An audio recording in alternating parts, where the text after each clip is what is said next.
Spatial.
Happy Friday, I'm Rob Mack. And I'm Jess Moyer. Welcome to EverTalk Live for your daily dose of happiness in Hollywood, a little pop culture and positivity, coming to you live Monday through Friday at 9 a.m. on all things social, at EverTalk Live, and of course on Apple TV and Roku via the EverTalk app. Oh, it feels like a Friday, doesn't it? Fry yay. My new favorite thing is the fry emoji and then yay. Love it. It's very you. I love that. I feel like that one's easier to pull off than the savage thing we were trying to pull off. That emoji, I just could never find a good cause to pull off, right?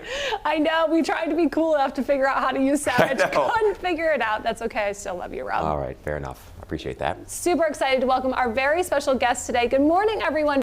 Good morning. Good morning, guys. What's up? We're so grateful that you're here with us today. Dee McCarthy is in the house, of course, fellow television personality and fashion designer. So we want to know, how do you wake up and stay woke? What's your morning routine? Okay, every single morning I'm in the gym smashing and pumping iron by 6 a.m.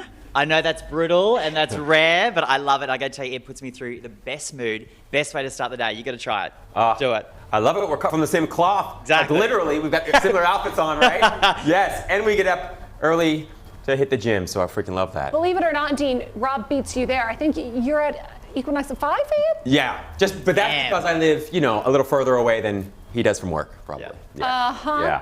Well, we're very excited that you're here with us today. We've got Charlene in the house. She is starring in DC's Birds of Prey coming out this February. Good morning. Good morning. Hi, thanks for having me. Oh, we're so grateful. So tell us, how do you wake up and stay woke? What's your morning routine? Morning routine is probably the opposite of this guy. I have a night routine, like workout at midnight is more my jam. So I usually get up if I have an appointment or and have a hot tea, relax for a little bit before I get going. I do try to get a morning run in or afternoon if I don't have to get going right away, just to get the blood flowing, but it's certainly not going to happen at 6 a.m. Fair enough. Yeah. Well, Ivy Slater is in the house, and this morning we're talking Coffee Connection in her international best-selling book, From the Bar to the Boardroom. Good morning, Ivy. Good morning. Thank you so much for being with us. So how do you wake up and stay woke? What's your morning routine? Well, of course it's going to include a cup of coffee. That's a given. Because that's my jam. In addition to that, when I open my eyes, I stop and I quietly think about the things I'm grateful for. Because to have built a great life, built great businesses, have a great family, take a second to stop and take it all in. I do hit the gym, guys. Love it. Maybe not at 6. I might be more of the 7 a.m. gym person. Clearly not 5. And then I enjoy a great cup of coffee and making the connections that has real value in my life and in my world. Awesome. So is it easier being grateful when you're a 7-figure business owner or not? It's easier being grateful when you're grounded in what's really important to you. Ah, indeed. And, not money is great, but money is a source, truly, and an energy around what the ability is to bring you the things that are important. Could not agree more. Just love that. Well, money talks and so does coffee. Indeed. I want to know what yours says about you later in the boy. show. Thanks so much for being with us. We look forward to continuing the conversation. Oh, man, a while ago I had to switch to the hot water because I was just getting too much caffeine in the day. So I always do the hot water. I think you know that. But the caffeine, boy, it's just great, isn't it? Pause right there. Do you hot water and then coffee, or are you off coffee? I'm not off coffee, but I just don't do coffee like on the show because I've already been fully ramped up in terms of the caffeine by this hour? I do coffee on the You show. all day, right? Necessary. Yes, Yeah. I do have my hot water with lemon in the morning. I've been doing that since my days of modeling. Yeah. Very religious have? about that. Yes. Wow. And then coffee. You were one of the until OGs. I rosé. You were one of the OGs with the water and lemon thing. I don't remember that being a thing then. I've got a few tricks up my sleeve. noticed you do. Speaking of sleeve, Rent the Runway. Today Okay. is the final day. I'm offering $200 off a 2-month unlimited Wow. subscription. If you use the code RTRJeslyn, when you check out, sign up for 2 months, you get an unlimited closet. Love that. That's fantastic. Super excited So about is that. this part of the possibilities? Yes, love this The options? skirt I got from Rent the Runway. Super dope. I'll post some links on my Instagram, of course, at Jeslyn, but thank you, RTR, for including me. I'm very You know excited. what kills the skirt is the boots. It's the boots. That's These what are takes not it- RTR, these They're are Stuart Weitzman. Thank Oh, you. really? Oh, nice. Well, Yeah. okay, truth be told, I spotted Kendall Jenner wearing them on that billboard for Stuart Weitzman. Her Oh, yeah. campaign this year is so insane. And I was inspired. I thought, I see you, Kendall. I want those boots. They're so sick. I got them. I love them. Thank the skirt was you. already a 10, but now it's a 12. Oh, right? Rob, Amazing. tell me more. Super Bowl this Awesome. weekend. Oh, What my are you goodness, rooting for? yeah. Kansas? San Francisco? I mean, you know, I'm living in California. I want to say the 49ers, but I just, oh man, the Chiefs, I don't know. They look strong. So we'll see.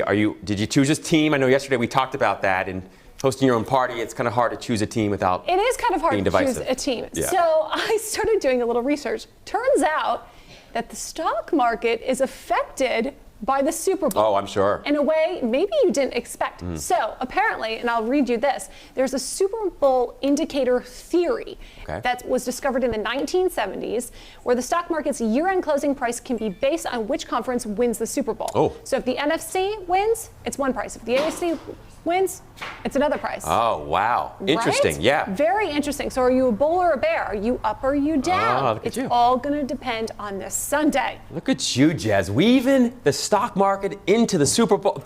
I love that. It's what Amazing. I do. Wall Yeah. Street, meet Hollywood, meet the trading bell. Yours truly. So what are the odds looking like? Are you feeling the 49ers or the Chiefs, or you're still kind of... Well, see, for a quantitative trader like me, Yes. if the market goes down, that means there's more opportunity for me to profit. I love so it this. depends on how you play the game. Right. So either way, you'll win if you're informed, it sounds like.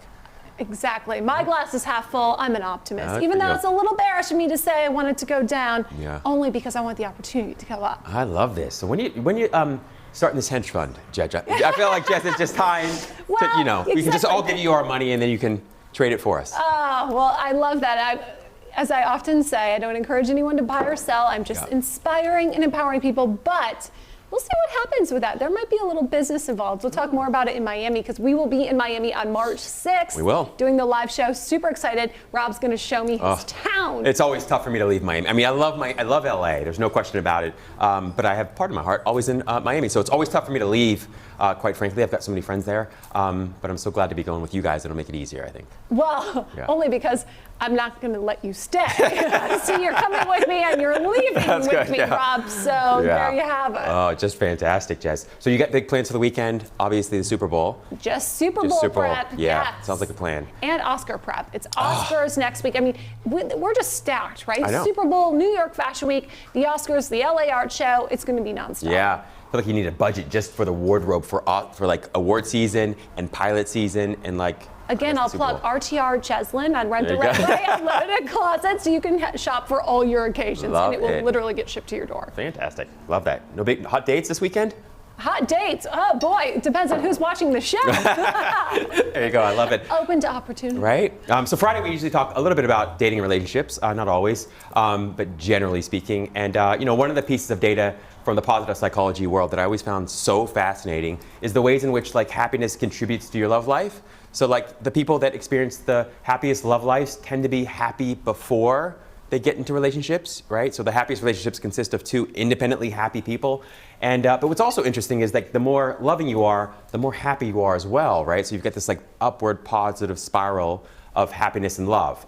And it's just fascinating to me because I always thought when I was a kid, like being happy was a selfish thing. That the happier you were, the more selfish essentially you were. But I found that just the opposite is true. That the happiest people are the most loving. So they donate the most money, they donate the most blood, they're the most charitable and generous. And we've noticed that, I mean, they're also so much Sure. easier to get along with, right? So happiness makes you more loving to other people, but it also makes you more lovable because it makes you easier to get along with. So I always found that interesting. So those folks out there who feel like happiness might make you less loving or lovable, just want to challenge that a little. Right? Speaking of which, date just came in. You're getting hit up right now. Hot. You got hot dates. Dang. Okay, I'm super lovable. Nope, it's just Verizon. Oh. Free spam protection. That was not a sexy date at all. Golly, what's awesome. a girl to do? Right. Well, it's super interesting because I think so many times, especially in my life, I thought a relationship would make me happier. Oh, yeah, yeah. And I've really found that not to be true at all. Although there's moments when you love waking up with somebody on a Sunday morning and having your routines, it's not the case. That's not going to make you happier. I completely agree with you, Jazz. Like, my experience has been that, there's sort of been two phases in my life. The phase in my life when I was younger and I was just like, okay, I want to be, a good person. I want to love people, and that'll help make me happier. And sometimes it gets you out of your own head and your own life when you look outward to the world. But generally speaking, when you try to love people and you try to attempt to be generous and kind from a place of like scarcity, or a place where on the inside you don't feel true self-love, you're doing it because there are strings attached or you have an expectation of reciprocity, you often find yourself just resentful about it all, because it's like, man, I gave this person this and this and this and they didn't give me back anything. So that very quickly that kind of like, unhappy driven or unhappiness or misery driven sort of love approach ends up leading to just more and more lack. But it's interesting, though, because I think a lot of times people maintain happiness in their independence. And the second they enter the dating world, misery. Yeah. Right? So how do you remain happily single, also happily dating in the face of rejection? Because I'm not going to lie, with the internet and digital dating, you get so many options. Yeah. And then they never reach out, they don't respond, they flake, they delete the conversation, whatever it is. And you think, I'm putting myself out there. I'm happy. I'm lovable. And no one wants to love me? How do you stay happy in that? Yeah, the challenge, I think, the opportunity is to not take score, right? I think that's always a challenge. Good luck. Right? Is not to measure how lovable you are based on how much love you're receiving from other people, but instead to source it from within, right? So we call that in psychology being self-referent as opposed to other-referent. When you're other-referent, you're looking to other people to validate your experience of being lovable or being worthy or being valuable. And of course, that's always going to lead to disappointment. Exactly. You're disappointed on Tinder, so you post on Instagram. Hope you get some likes and some comments. And you switch over to Facebook. Exactly. And then who loves me? Exactly. Oh my gosh, totally. And it becomes like sort of a self-fulfilling prophecy.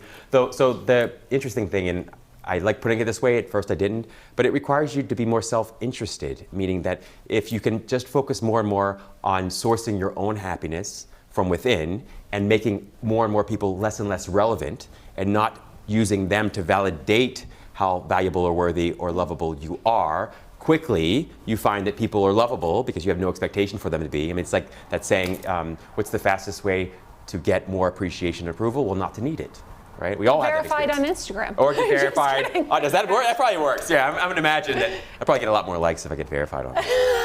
Oh, well. No, but it is really true. It's just, it is hard in the day and age of social validation not to have those expectations in love as well, to feel more love if you feel validated that you're worthy of love. Yeah, I mean, I think you nailed it. Part of it is like just taking a lazy, intelligent approach to the whole thing. 7.5 billion people on the planet, we talked about this before. You can please every single one of those 7.5 billion people, but if you don't please yourself, you're still miserable. Or you can please yourself, and even if you don't please the 7.5 billion people on the planet, you're going to be happy, right? So the lazy, intelligent approach is just to do for yourself what you're wanting everybody else to do for you, and then magically, like miraculously, people start reflecting that back to you. But you have to really mean it. You can't just kind of say it and then go out into the world and love people and then get upset when they don't hold the door open for you or whatever, because that happens a lot. Exactly, and expect the unexpected with that. I think that's been a huge lesson for me in like treating myself and loving on myself and being self-interested, and then still having expectations of other people or the way the universe is going to reflect that love back to me. Like, look at me, didn't I do a good job on loving myself? Now I want the universe to show up and validate me in a certain way. Totally. Rather than releasing the expectation of that and just allowing. And allowing myself to be surprised by that. But that has been the biggest hurdle, I think. Oh, Jess, it's so good. I mean, so I picked up something from the author Byron Katie around that, and speaks to your point very well, which essentially, once she said, I don't give loans, I only give gifts of money, and I know it's a loan if they return it at some point, right? And so you don't have an expectation around whether or not they return it, it's a gift, and when you pay it back, that's how I know it was a loan all along. right? And so that's just a great metaphor for the ways in which we can sort of think about our own relationship life. So how are you going to love on yourself this weekend? Oh man, I'm going to go searching for some blazers, I think. Yeah. By the way, that's the way I met Dean, by the way. Seriously? Yeah, we were both shopping separately, and I was like, man, this guy, great-looking guy, he's so friendly, and he just had this energy and this light about him. And next thing you know, just started talking, became friends, and found out that he was obviously the TV host and personality. I thought I recognized him somewhere. Oh, Yeah. you never know in LA. I know. What are you going to do? Celebrate yourself this weekend? Great question. Shopping? I don't know. Yeah, we'll see. Slide into my DMs. I don't know. Let's come up with some good ways to treat ourselves this Love that. weekend. I really want to know how you are celebrating yourself too. Of course, like, share, comment, follow at EverTalk Live, Rob Mack Official, at Jeslyn, and stay tuned. We've got some great interviews coming up. And I'm Jeslyn Moyer. This is EverTalk Live, coming to you live Monday through Friday at 9 a.m. in the Ever Media Studios for a little Hollywood and happiness, positivity, and pop culture. On Apple TV and Roku via the EverTalk app, and of course, streaming live on all socials. I've got so much love in my life, and then I get to do this with you every single day. I mean, it's incredible. If you have a dream, do not let anything stop you. You can have all the money or all the success in the world, but if you don't have peace, it's all worthless, really, right? Happiness from the inside out. Please be sure, if you haven't read this book, Sweet. you've got to. I important to love remember. what we do. I do too, Jess. Miracles. I'd like just my life to be an example that miracles exist. I am just so grateful that we get to be a part of this journey together, Rob, whether it's 4 a.m. texting up peanut butter and jellies or coming to you live Monday through Friday every 9 a.m. You know when you're going to see that, Eddie? Yes. When we're holding it in our That's own right, hands, that's Rob, right. for best digital daytime talk show. What makes people lucky, like actually lucky, is that they believe they're lucky. But thank you for being my mentor, Rob. Likewise. He didn't even know it. True. Yeah. I'm out all the time. I'm everywhere. I'm drinking my wine. I'm doing the show. I'm stepping and repeating on some kind of red carpet. I had a little too much. I said, one drink Jeslyn. One drink Jeslyn. 2 tequila Jeslyn. 2 tequila Jeslyn. One drink Jazz. Is this one drink Jeslyn? I hope you're proud, Rob. I'm very reading proud a of you, book. actually. I don't know how you have the hair is killing it today. Oh, thank Are you. you feeling- Clearly, we have no fun around here. It's a thing. Yeah. The thought of the day, light, love, and magic. Oh, I do it fun. It was wild. Abso-freaking-lutely. Oh my God, do you know we're still on live, Rob? Right now. You gotta be kidding. Talking to my angels. That's hilarious.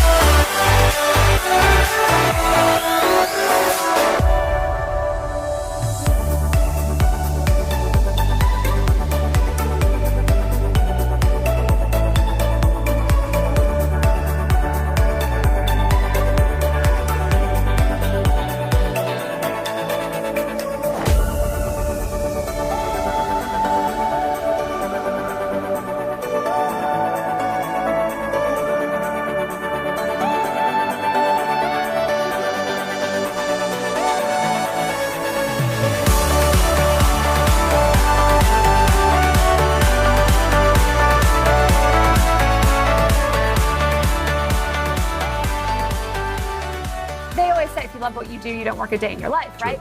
I absolutely love what I do. Yeah, We it's couldn't do what we do without the support of you watching. Thank you for sharing, for DMing, for commenting, for continuing to support us as we grow and scale our vision. For the people in the studio and their friends and families for having our backs. We're so grateful. Right. And I'm most deeply and genuinely grateful for you.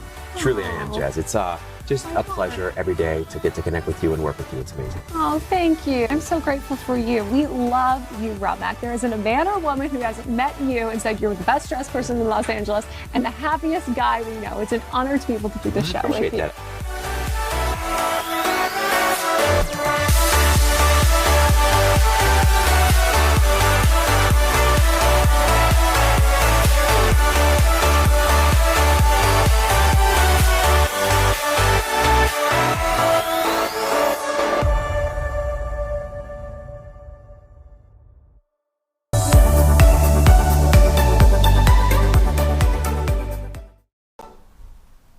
Live from Los Angeles, welcome back to Good Morning La La Land. We are so excited to have Dean McCarthy with us, of course, fellow TV personality, Thank you. lover of all things Yes. fashion. Indeed. Good morning, everyone. What's up? Well, I'm so excited for you. Argyle Grant has been killing it. New York Fashion Week, Yeah. Miami Fashion Week, men's resort wear. Yeah.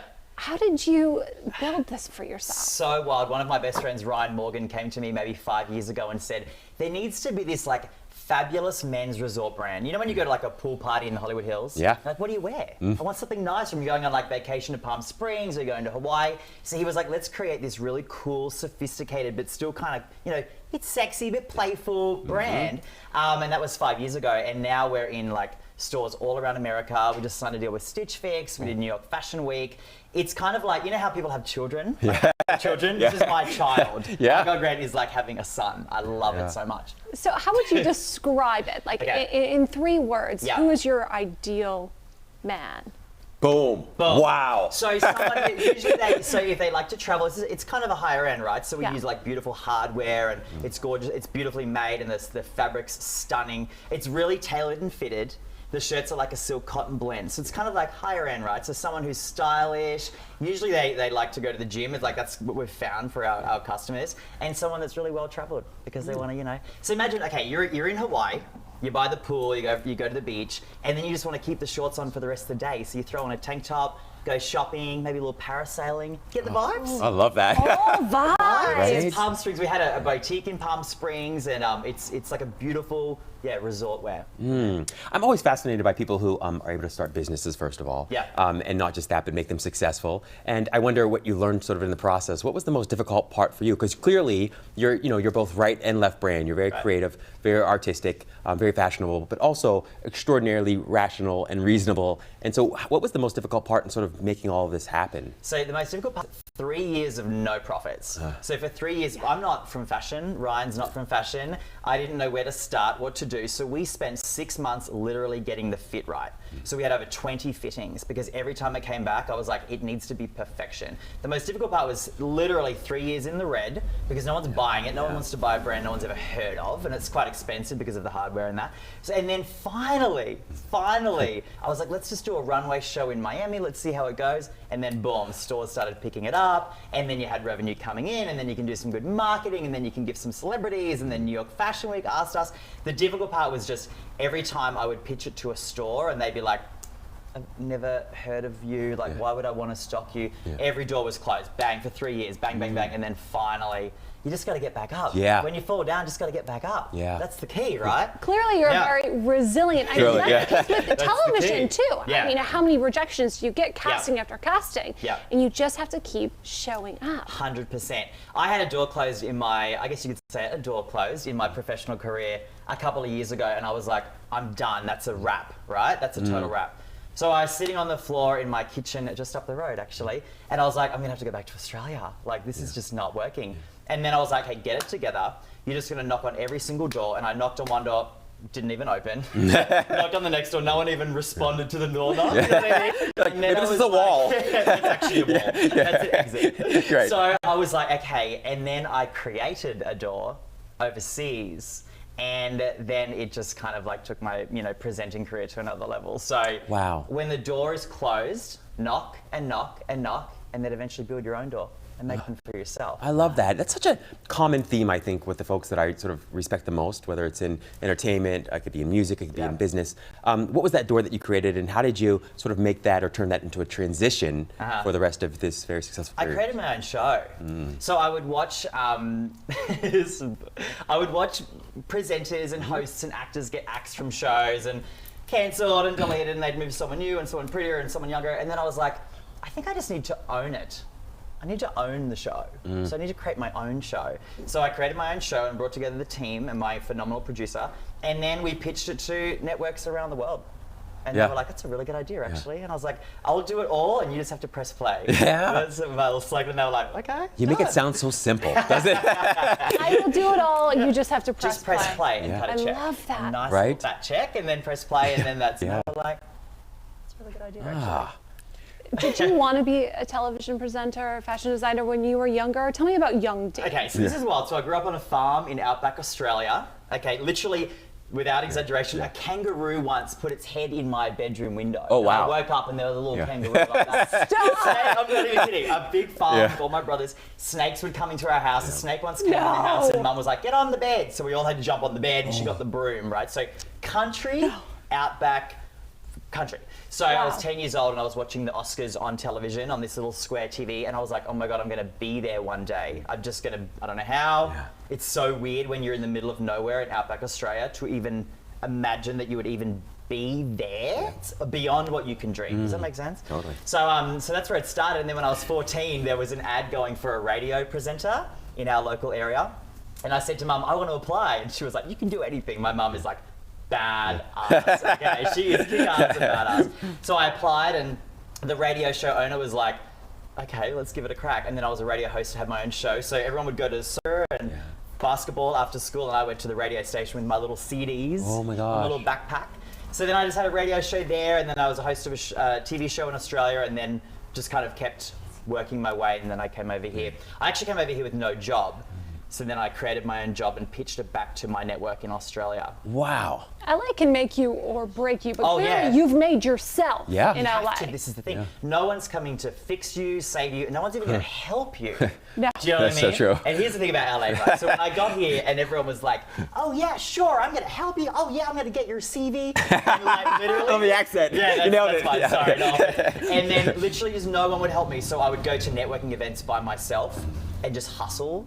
And then that's when I realized, literally, I'm going to have to make this happen for myself. No one's coming to do this for me, so that's what I did. And now you interview celebrities, and I mean, you've interviewed like everyone. I mean, it's just so fascinating to me.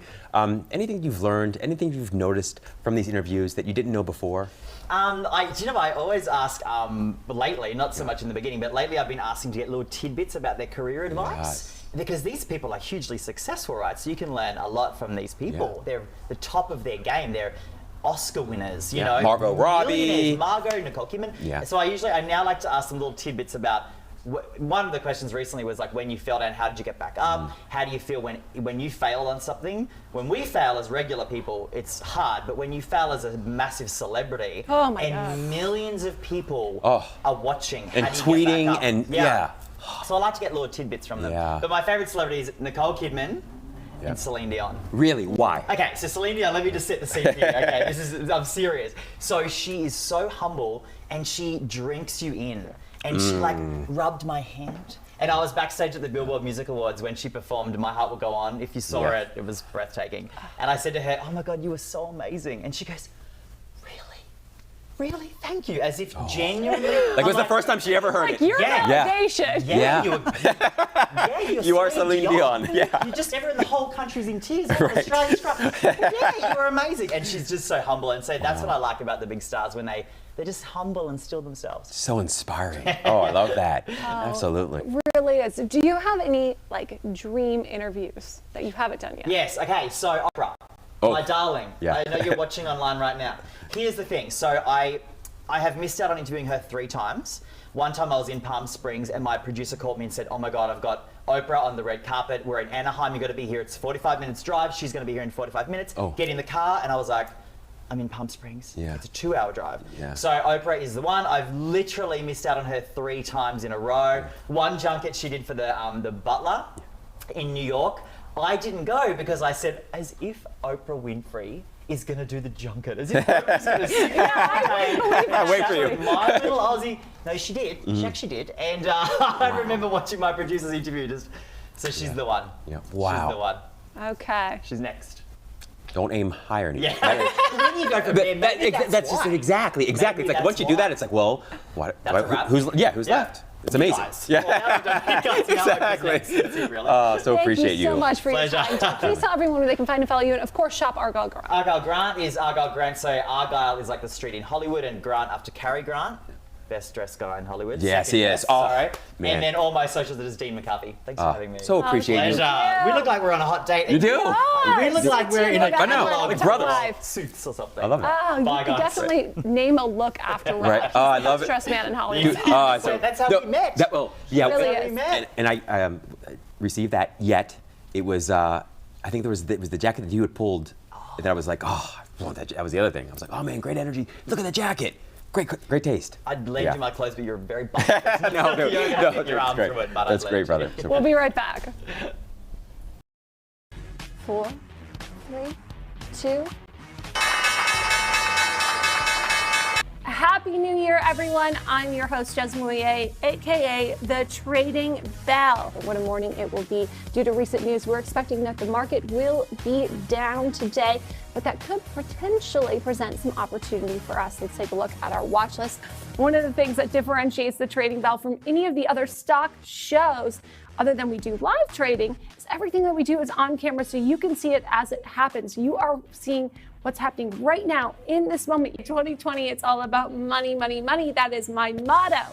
Remember, money never sleeps, pal. That's right. That's why I'm here trading in Los Angeles live with you at the opening bell. Whew, sun is not even up yet, but the stocks are on the move. Numbers are moving faster than I can even speak. Well, let's face it.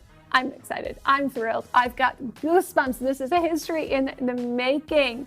Top of the list, SVRA up 154% this morning. Filled BVI at 162. Ah, that feels good.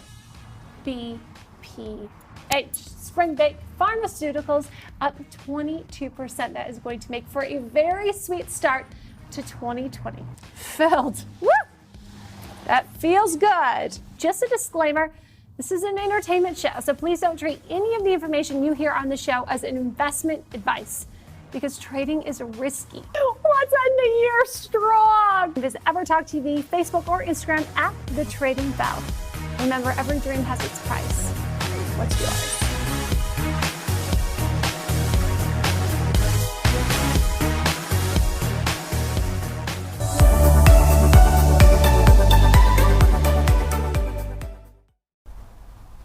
Welcome back to EverTalk Live. We are so excited to be here with the stunningly talented actress starring in DC's Birds of Prey. Charlene, thank you so much for being with us today. Absolutely. Thanks for having me. We love the outfit, by the Thank way. you. Yeah, really, really The beautiful. color is very I love flattering. both of your outfits. Oh. I was just sitting there. I should have worn something different. They're so cute. Oh, I no. appreciate that. Not at all. Okay, so tell us a little bit about your role in this film. Okay. Well, so the Huntress is one of the female superheroes in this feature, and I play her mom when she's a young girl. She has a very intense backstory. And so basically, I'm married to a very high-profile mobster, and so she grows up in that kind of environment, and some tragedy happens, and it gives her her backstory and why she becomes such a kick-ass woman. Wow. Yeah. So what do you love most about this project? I love that it is all female cast, female director, and it just kind of pumps you up to. I think when you leave the movie, you feel like you could take on the world, and you know that kind of that sort of vibe. I'm very curious though, because that experience that in production must have been very unique, because it's very rare to have an all-female cast, female director. How did it differ from other projects that you're working on? Well, there was something about this set that just felt really epic, and I think that was just the superhero world that was awesome. But it just had this kind of energy to it that it was like, we're doing it, we're taking it on, and that is what the story of what it's about, but also collectively as women coming together in this business and making it happen on this large scale. Yeah. Have you always had that mentality yourself? Growing up, were you a kid like that just sort of was like taking on the world kind of person, or? I think ever since I was a little kid, I just felt like, I don't know where this came from, but that any of us can do anything. Anything. You know, if we just think about it, it can. If we can think it, we can do it. Yeah. And I knew that from a young age. It wasn't something that was instilled in me. Wow. Like, circumstances were difficult at times, but I was just like, I know that no matter what is happening around, if I can imagine it, it's possible. I love that. Yeah. Man, what was in the water you drank? That's amazing. Well, I had to really work with that. No, because in June you've got a new horror coming out, and in September as well. Is that kind of something that you see reflected in these scripts that you're choosing, especially in regards to the horror genre? What? That you can do anything, that you can overcome, that you can fight through. Interesting. Interesting. I thought about it that way. You know, it's funny that I have a bunch of horror films happening right now. Well, yeah, and big horror films too. Yeah. Yeah, I'm afraid of horror, and I've not been someone who's watched a lot of horror films. Yeah. I did see The Conjuring, the first one, early on, because I did an independent horror that was very similar. It's an intense one. It's really scary. I mean, for weeks I couldn't sleep. I was like, they're gonna pull my feet out in the middle of the night. It gets in there, So I watch. I'm careful in what I watch because I'm a scaredy cat. But as far as that, I mean, I think in that genre, well, my character anyway, because it's my son who is dealing with the demon. We kind of go. It's more like a spiritual warfare thing. So we're going back to God and praying a lot to deal with it. Well, a life in Hollywood can be spiritual warfare. we all know Totally. that, honestly. So how do you stay balanced and stay positive in navigating your career here in Los Angeles? Well, I think I have a spiritual life. I connect in daily, and that's the biggest one for me. But also, I think lifestyle. It's spiritual. Whatever gives you that connection to whatever we call that's higher. I say God, and then working out, eating well. I think being careful about who your company is. I think that can make a big difference. Doing things that I love. I like getting out in nature, music. Anything that's inspiring, that feeds the soul. Yeah, I'm kind of obsessed with this idea of like making it happen versus like letting it happen. Yeah. Right, and like the dance that happens there, like doing on one hand and then like being. And I think most of us in Hollywood, maybe across the world, we sometimes over-index for the doing part, but there's a huge part of it that goes beyond that, just beyond what we can do with our hands and by taking classes or by going to the auditions. But there's something that happens inside too. How do you find that balance, like between doing and being, and how much of your success would you attribute to sort of that spiritual practice? Right. I think that's a very good question. I think in Los Angeles especially, there is a focus on doing. Yeah. Where people can get really burnt out because it's just go, work, and Post. The posting really exhausts me, to be honest. it's all exhausting. Yeah. And so I think it is important, the action, which I think that part is the action, taking action in whatever your goals are. But I think there has to be faith, there has to be just room for it to come to you, because I think also when you're chasing something, like even like with dating, like if you're going after it, it's not as desirable as if you just like let it come in. So true. And I think I've learned that just through experience watching my career. When I look back at projects that I didn't get that really disappointed me, and then the ones that just kind of fell in later, and how those were the better for my career anyway. Just that there's something that we can't see, that the more we just have trust in the process. I think taking the action, but also leaving room to breathe, having both, because if you're just doing the one, I don't think it's going to happen, and I also don't think it's attractive. And I think that comes through in the work. Totally. It feels like desperate energy, or it feels like, needy, grasping energy. Yeah. Did that make sense? Totally. Completely. Oh, okay. I was like, did I just ramble there? No. Amazing. I mean, you're totally speaking our language, because it's so important to balance not just the Hollywood, but the happiness. And we talk about that a lot here on the show, and how you navigate that in a positive way and still build the life that you dreamed of. Was this your plan? Did you always want to be an actress? No, I was, my father had moved to Las Vegas. I'm originally from Buffalo. He moved to Vegas, so I ended up moving there when I was 15, and there was quite a move. No kidding. It is. I mean, Buffalo, like one of the coldest places, to the desert, but also in just the climate of the people. Buffalo was a very warm kind of community-oriented people, and then I went to a place that was very transient, which I guess prepped me for LA.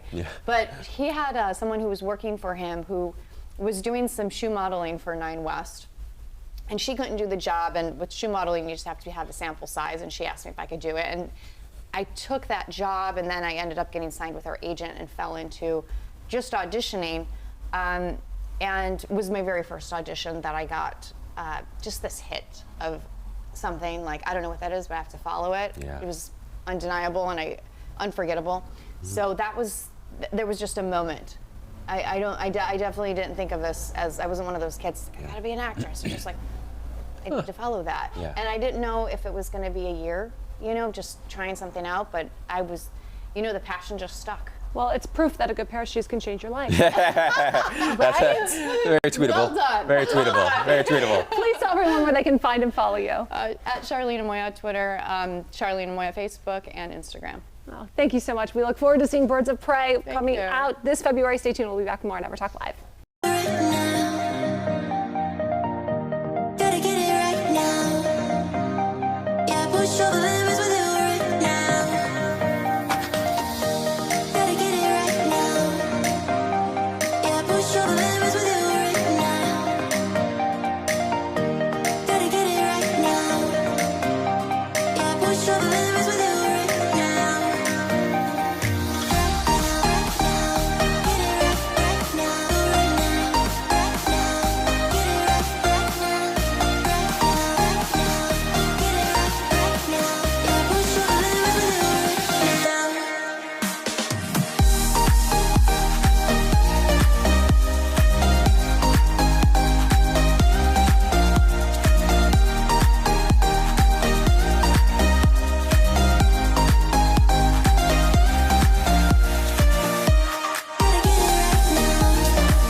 Live from Los Angeles. Welcome back to EverTalk Live. So your coffee can say a lot about you and how you connect with others. International best-selling author Ivy Slater is with us today. So how did you master the art of the coffee connection? So I get an enormous amount of reach outs on LinkedIn and Instagram, and it's busy. And I looked back, and out of being a business owner for 20 plus years, and I hate to say that, it's a little embarrassing at times, but I've always known the greatest business connections I've made is through true relationships. And that it's the touch points. It's not about just, liking things. It's great that that's a piece and a smaller piece. But true relationships, if I really look back at my business success, if I look back at the business success of my colleagues, it's really been about the people to people. And we can't lose that in this day and age. Wow, I just love that point. I think we've all had the experience all over the world, particularly in LA, where you try to go to the networking events and you try to connect with people, and you try to do it online, and nothing ever really comes of that, or very rarely. But then the relationships and friendships that you meet just randomly out and about, when you're just being genuine and you're just connecting because you want to know who the person is, those always sort of bear fruit, often that go beyond just the friendship itself. And so is that kind of what you're talking about too, is that it's that authenticity that happens kind of organically? It's 100% about authenticity. Yeah. We do business with people. We don't do business with brands. We think we do business with brands, but we really do business with people. And we can't lose that people connection.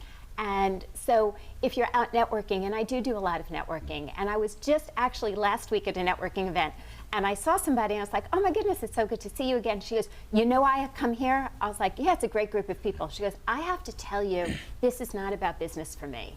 And this is out of, the mouths of babes. This was exactly what she said to me. She goes, 2 of the women I have really created amazing friendships with, I met at this networking event. Amazing. And she goes, because we sit at these smaller group tables, and we ended up all talking about restaurants and food one night. Another night was the third. And people are doing business, but now we're doing business with people we truly know. We know what our hobbies are. We know what our likes are. We know what our families are about. We know, where we like to travel or where we don't like to travel, what charities or nonprofits we're involved in. I think that's important, that the friendship and the relationship and the true connection comes before the business. And that is something, it's almost like a lost art. Yeah, it's true. In this age. It truly is, and that's what the coffee connection is about. It's about remembering to, pick up your cup of coffee in the morning and actually talk to somebody. Don't pick it up and go on your phone and just type at people. But talk with people. But this coffee can actually say a lot about you, right? So if you drink your coffee black, what does that mean? I love it. When I started thinking about this, somebody who drinks their coffee black is a straight shooter. Ooh. Okay. They hit their points. They know what they like. They know what they don't. It's simple, straightforward. And what about a little cream and sugar? They like a little bit of fluff, a little bit of warmth, a little bit of take a breath. And the latte? Elegant, extravagant. Ooh. What about the espresso martini? What does that say? Says you're a good time. Yeah, that's right. It's But fantastic. we think about an iced coffee. Yeah. And we think about somebody who likes things a little chilled out, a little bit more relaxed. Somebody who would order that latte or that coffee with almond milk, oat milk, coconut milk in this day and age. They're more health conscious. We were talking before about hitting the gym in the morning. They're the people that when you look to have conversations with, you actually can have natural conversations about something about health because they're giving you this information. Actually, now I'm thinking coffee is a great first date because that will say a lot about the other person. It's true. I read a study actually recently, this book on persuasion, and they had done all these research studies, and they found that if the person that you're talking to is holding a cup of warm anything, but particularly coffee, they automatically and unwittingly transfer those feelings of warmth to you. So they assume and they feel warmer towards you just by holding simply a cup I'm of holding coffee. my warm coffee. Which, if you're wondering, I drink with a little oat milk. Do you? Coffee with a little oat milk or almond milk, depending. But that's always how I drink it. And I never have a cold coffee unless it's the afternoon. Always Really? always a hot coffee in the morning. I love that. What does that say about her? What conversation would you start about that then? Oh my gosh, I would just ask more questions. My favorite thing is to ask questions. I found that I can get in very little trouble when I ask questions. So, Ivy, how do you drink your coffee? I like a good latte in the morning. Extra hot. Extravagant. Because absolutely. And extra hot because I linger over it. So I don't rush things. Oh, and I noticed that in business also. I really, follow through with everything. It's going that long path, and that's my cup of coffee that could last 60 minutes, 90 minutes. Yeah. That's interesting, though, that attention to detail, that follow through, that speaks very much to the bar, B-A-R-R-E, Yeah. and the mindset of a dancer, specifically a ballerina, the elegance and taking your time, elongating, things like that. I'm not surprised you're a latte. So I was a dancer for many, many years. I actually have a degree in dance from back in the day and a degree in communications. And in writing from the bar to the boardroom really brought me back to, in being a business owner for 20 plus years, thinking about the impact that dance had on my businesses and how I've built, the discipline. Every day you go to the bar, every day, we're talking about if you're hitting the gym, it's that commitment. And in business, it's that same commitment, that idea about stretching every day and how you're going to approach your business with making sure you have a long elasticity and the strength, not just to power through, but to leap through. Yeah. It's fantastic. I mean, I grew up playing sports. I didn't get to do a whole lot of dance. My sister did. But I found that sports was a perfect metaphor for, and it taught me everything I really didn't know for the rest of my life. I just didn't realize it at the time, or maybe didn't apply it at the time. So I can definitely appreciate your appreciation for dance. Was there anything that dance didn't teach you that you had to learn separate and apart from dance? Or no? I knew nothing about business. Yeah. I always loved business. It's interesting. I'll tell you, I'm not the person who actually goes on Excel and does major spreadsheets. I'll grab a piece of paper and run numbers like there's no tomorrow. So a lot of that sales was learned, marketing was learned, but what was never learned was the relationships. Because even when I was a dancer, what opportunities I worked through was based on the relationship. Who was in class? Who did the teachers know? Where was I going next? So in these relationships, you've also established a podcast, Yes. Her Success Story. Can you tell us a little bit about that? Sure. So her success story is founded in really wanting to interview some great leaders. And there's people out there doing amazing things and to get their stories out there. So it's really about gutsy women and a few great men who are breaking through. So you referenced Rent the Runway this morning, right? There was just an article posted from the CEO of Rent the Runway about how you can have it all. You can be a working mom, you can be successful, the limitations are off. And I said, people ask me about my story about raising my kids while I ran a printing company and then going on to develop this business. And I never saw limitations. And I said, let's get these stories out there. Let's interview people who see possibilities and don't focus on limitations and share their journeys forward so we can help others step into it. So who have been some of your favorite guests? Ooh. So we did, last January, I interviewed Gretchen Carlson, which was very pertinent in the movies and the shows that are out right now, and that was a great guest. And that's also just being willing to ask. I was at an event and I saw her speak and I just went up to her afterwards and I introduced myself and I mentioned what resonated with me. So I wasn't just, I truly, because there was points, I was literally writing things down on my phone. Taking notes, yes. I was like, oh, this is a great comment. And I said, this is a crazy question. I'm a small fish in your sea.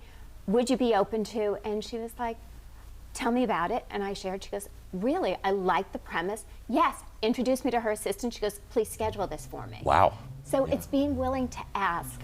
We've interviewed some great nonprofit leaders, Joy Gordon, who is the CEO of Dress for Success, and her global work around that organization.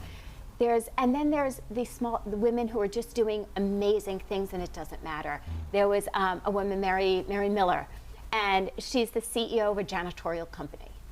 That's a multi-million-dollar company. I was going to say, she's a boss, too. I bet she makes a very good living for herself and her family. And she took it over from when it was not doing well and built it, and how she navigated it. Wow. Well done. So those are the stories that are inspirational and really show leaders what we can do. Wow. Thank you, Ivy. We appreciate your time and your coffee conversation. Yes, Please tell everyone where they can find and follow you and, of course, get your book.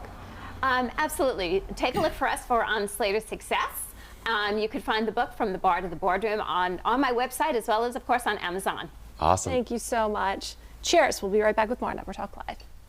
Can you watch the stories of people changing the world? EverTalk TV on Netflix.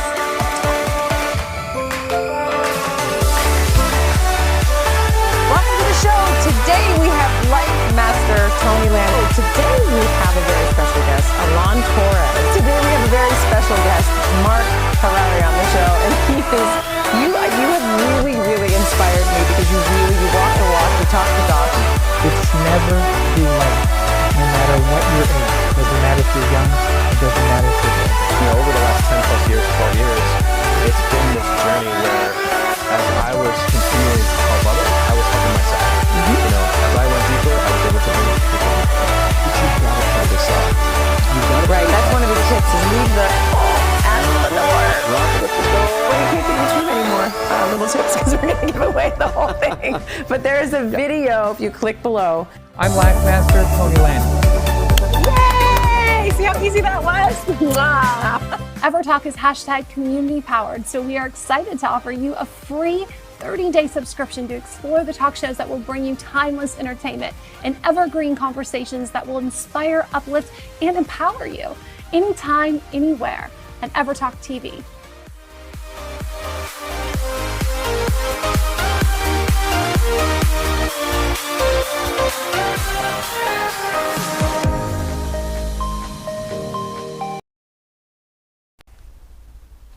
Welcome back to EverTalk Live and this Friday feels. On this fresh Friday. It is Friday. Did you post your little Friday? No, but Friday? I might. No? I love that. I know. It's super Fries, cool. I feel like I can't pull that off the way you can. You're just so much cuter about that. I just feel like it's going to be like, I'll get the eye roll from probably all my friends. Rob, nobody's going to eye roll you. No, I promise. You are so cool. I'm so glad that while shopping, you met Dean McCarthy. How amazing is that? I know. I'm it's not incredible. surprised. LA is just like that. I mean, it's fascinating. I mean, I remember so many times, I don't know about you, I mean, you meet people everywhere, Jez, and you're very difficult to miss for very good reasons. And, you know, I meet people out there. I met like Tom Arnold out one time in a corner, and I'll never forget when I met him, we were about to cross this corner, and like we were about to miss the light, so I was going to run across. And I could feel him behind me about to do it with me, and all of a sudden I'm like, And he looks at me and he's like, I thought you were going to do it. I was going to go after you. And I looked at him again. He's like, do I look familiar? I'm like, yeah, you kind of do. He's like, yeah, you do too. I was like, he's like, yeah, a lot of people say I look like Tom Arnold. I was like, oh, really? So for about the next 35 seconds while we're talking, I'm convinced it's not Tom Arnold. Turns out it is Tom Arnold. How did you know? Did you say, because he wait eventually a was minute, like, because finally when I was like, oh, it was so nice to meet you. He's like, oh, I said, I'm Rob. He said, I'm Tom. I'm like, you're Tom Arnold. He's like, yeah. Now that is funny. How funny. Yeah, people are good. People are really Yes. good. That happens in LA. It really does happen. You just never know who you're going to be talking to. Exactly. And the coolest people don't tell you, like Dean. I didn't know it was Dean. I just thought, I know this guy. I think it is, but. Or like Dean's story when he's literally backstage and Celine Dion comes off and he says, you were amazing. And she really genuinely, oh, I was? I mean, wow. I know. What a moment. It's incredible. I think it's the presence, right? The presence that people have when they're just dialed in and they're in the moment and they're truly connecting, which brings us, of course, to Ivy's book.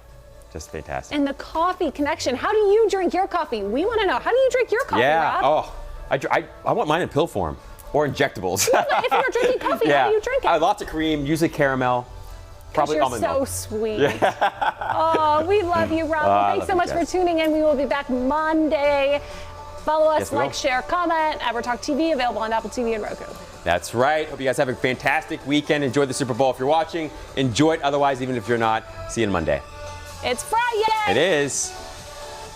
Cheers.